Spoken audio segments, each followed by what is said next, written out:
16တက်ခွေကြီးကိုဆင်းလာလိုက်ကြတော့ကျွန်တော်တို့အခုဂွေးနံပါတ်6ကိုရောက်ပြီဗျာ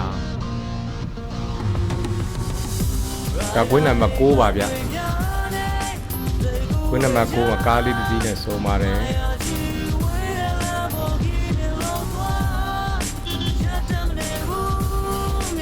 ဒီဂွေးရတကယ်မှတ်ပါတယ်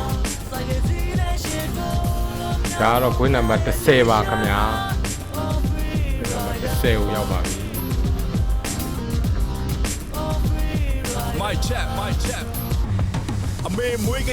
ဒါကွင်းနံပါတ်12ကိုရောက်သွားပြီ17ကမရဲလေငါကြိုက်တဲ့ဒီအရာတွေမကြိုက်တဲ့ပလီပလာတွေလေတူးနဲ့ပစ်တင်ရဲ့တိုက်ခတ်မှုရိုက်ခတ်မှုနှလုံးသားစီးချမ်းနဲ့ပေါင်းဆက်တော့လွတ်လပ်မှုမင်းဆိုင်ကဘလောက်ပြေးလဲမင်းပေါ်မှုတည်တယ်ဒါတော့ကွင်းနံပါတ်73ပါဗျာ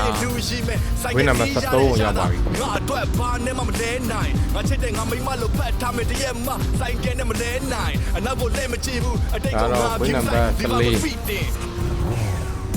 ပြီးတော့15ကိုကျော်သွားပြီးတော့ဂွေးနံပါတ်16ကိုရောက်တော့တယ်